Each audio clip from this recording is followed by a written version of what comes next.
عنوان کے اعتبار سے دو عنوانات انشاءاللہ آپ کی خدمت میں رہیں گے. ایک سیرت النبی صلی اللہ علیہ وآلہ وسلم اور ایک وصیت مولائے کائنات علی ابن ابی طالب علیہ الصلاۃ والسلام. یعنی کہ اس سال ہر سال سے ذرا کچھ ہٹ کر یا محمدو یا علی اتنا پڑھیں گے کہ یہاں تک کہ صاحب الزمان کا وقت آ جائے. یا محمد کہیں گے سیرت نبی کو بیان کریں گے، یا علی کہیں گے تو وصیت علی کو بیان کریں گے. جب یہ دونوں میری اور آپ کی ذات کا حصہ بنیں گے تو امام کے ظہور کا یقین ہو جائے گا. ویسے بہت سارے سورہ ہیں قرآن مجید کے پیغمبر کی سیرت کے بیان کے لیے، لیکن میں حیران کہ کہاں سے آغاز کروں. سیرت النبی کے لیے کون سی آیت کا انتخاب کروں؟ پورا قرآن پیغمبر کا اخلاق بیان کرتا ہے. اس اخلاق کی ابتدا کہاں سے کروں؟ پیغمبر کی آنکھوں کا بیان کروں تو قرآن آنکھوں کی تعریف کرتا ہے، ما زاغ البصر. پیغمبر کی زبان کی تعریف کروں تو قرآن اس کی ثنا بیان کرتا ہے، وما ینطق عن الہوی. پیغمبر کے ہاتھوں کی وہ مضبوطی بیان کروں عدالت میں، خدا خود کہتا ہے ید اللہ فوق ایدیہم، ان کے ہاتھوں پر محمد آپ کا ہاتھ نہیں ہے، اللہ کا ہاتھ ہے. کس طرح سے پیغمبر کی سیرت کی ابتدا ہو، ما قبل خلقت بیان کروں، ما بعد خلقت اور ما قبل بعثت بیان کروں، ما بعد البعثت اور ما قبل ہجرت بیان کروں، ما بعد الہجرت اور قبل از رحلت بیان کروں، یا بعد رحلت سے قائم آل محمد کے قیام تک بیان کروں. سیرت تو مسلسل ہے، صورت بدل رہی ہے. سیرت مسلسل ہے، صورت بدل رہی ہے. اس اعتبار سے میں نے جس سورے کا انتخاب کیا اس سورے کا نام بھی خود پیغمبر کے نام پر ہے. 114 سوروں میں سے آپ صاحبان علم ادب بیٹھے ہوئے، ایک سے زیادہ سورے ایسے ہیں جو پیغمبر کے نام اور القاب کے لحاظ سے. یا سورہ مزمل پیغمبر کا لقب نہیں؟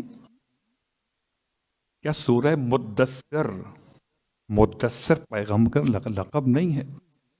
خدا کو پیغمبر کی ادا اتنی حسین لگتی ہے کہ چادر اوڑھیں تو یاد کرتا ہے، وہ کمبلی اوڑھیں تو یاد کرتا ہے. تو کبھی مزمل کہہ کے یاد کرتا ہے، کبھی مدثر کہہ کے یاد کرتا ہے. تو میں کس سورے سے آغاز کرتا؟ اس کو یاسین کہتا کہ سردار وہی، اس کو طٰہٰ کہتا کہ طیب و طاہر وہی، اس کو محسن انسانیت کہتا کہ انسان وہی، سورہ انسان. تو کس سورے کے نام سے یاد کرتا؟ سورہ کوثر کہتا کہ مخاطب وہی، سورہ قدر کہتا کہ صاحب قدر کا باپ وہی. کیا کہتا؟ سورہ والضحیٰ کہتا کہ مخاطب وہی، سورہ علم نشرہ کہتا کہ شرح صدر کا اعلان وہی. تو ہر ایک سورے میں پیغمبر کی شان ہے. تلاش کرتے کرتے نگاہوں نے یہاں لا کے روکا کہ جس کا نام محمد ہو کیوں نہ اس سے آغاز کیا جائے. تو پورے 114 سوروں میں سے ایک سورے کا نام محمد. اور یہ سورہ قرآن مجید میں ترتیب کے لحاظ سے اس قرآن کے اعتبار سے نمبر ہے 47، یعنی کہ نمبر 47. 38 آیتیں ہیں، 26واں پارہ ہے. نزول کے لحاظ سے نمبر ہے 95. مدینہ منورہ میں نازل ہوا ہے.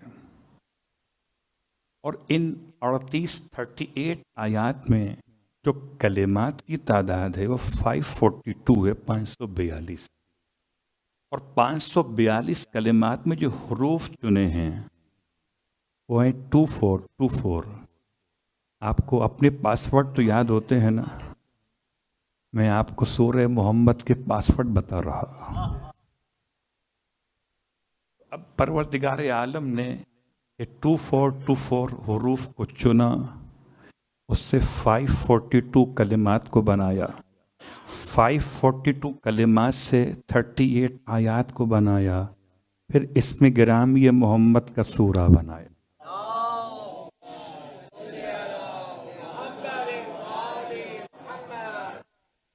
یہ سورہ محمد کی کچھ وضاحت کی آپ کی خدمت میں، ہو سکتا ہے آنے والے ایام میں اگر موقع دستیاب رہا ہمارے لیے تو ان باقی سوروں پر بھی کچھ توجہ کریں گے جو پیغمبر کے القاب سے متعلق ہیں۔ ابھی نام کی بات کر رہے ہیں۔ اس سورہ کا انتخاب آپ کی سیرت کے بیان میں آیت نمبر 1 اور آیت نمبر 1 اتنی نیک ہے کہ اس میں 2 قسم کی باتیں ہیں، اس میں تبرہ بھی ہے، اس میں تولا بھی ہے۔ اس سے پہلے اس سورہ کی تلاوت کا ثواب ہے بیان کر دوں۔ ہمارے اور آپ کے درمیان لوگ ثواب سننا چاہتے ہیں کہ ملے گا کیا؟ بھائی جاب آپ لیتے ہی نہیں جب تک سیلری معلوم نہ ہو۔ کبھی کبھی ایسا ہوتا ہے کہ آپ کو کمپنی آفر کرتی ہے کہ سیلری اتنی ہوگی، آپ کو قبول کرنا ہے تو کیجئے ورنہ جائیے۔ بہت ہیں لوگ، کبھی ایسا ہوتا ہے کہ کمپنی آپ سے کہتی ہے آپ کیا لیں گے، تو جب آپ کمپنی کے تحت میں ہوتے ہیں تو آپ اور ہوتے ہیں، اور جب کمپنی آپ کے سامنے جھک جاتی ہے تو آپ اور ہو جاتے۔ خودی کو کر بلند اتنا کہ ہر تقدیر سے پہلے اپنی صلاحیتیں اتنی بڑھائیے کہ کمپنی آپ سے پوچھے کیا لیجیے گا۔ صلوات پڑھے محمد والے محمد۔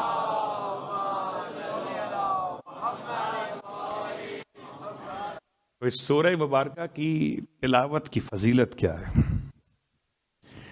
ہو سکتا ہے کچھ روایت انشاءاللہ آہستہ آہستہ بیان ہوں گی۔ آج ایک روایت سے آغاز کرتے ہیں۔ روایت ہے امام جعفر صادق علیہ السلام، اللہم صلی اللہ محمد وعلی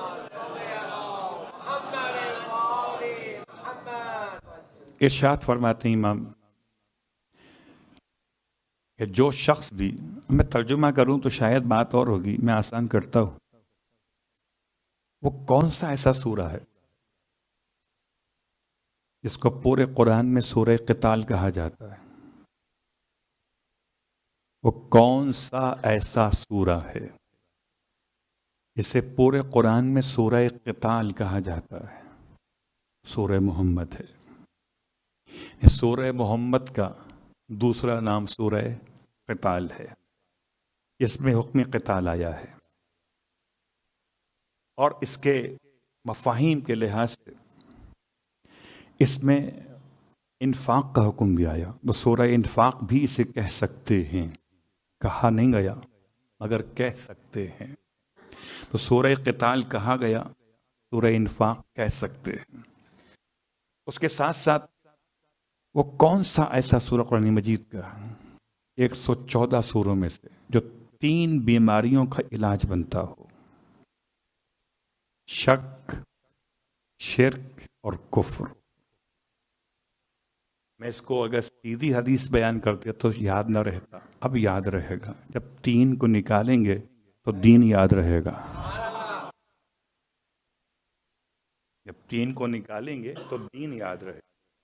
یہ 3 کون ہیں؟ ایک شک، دوسرا شرک، تیسرا کفر۔ سچے امام کا سچا فرمان ہے کہ جو شخص سورہ محمد کی تلاوت کرے گا اس کو کبھی اپنے دین میں شک پیدا نہیں ہوگا،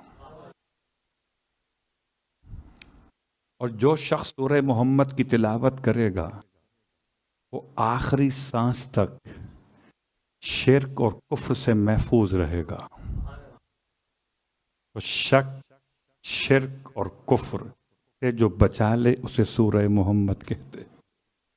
اب آپ کی مرضی ہے، پڑھیے یا نہ پڑھیے، ہمارا کام تو تھا بیان کر دینا۔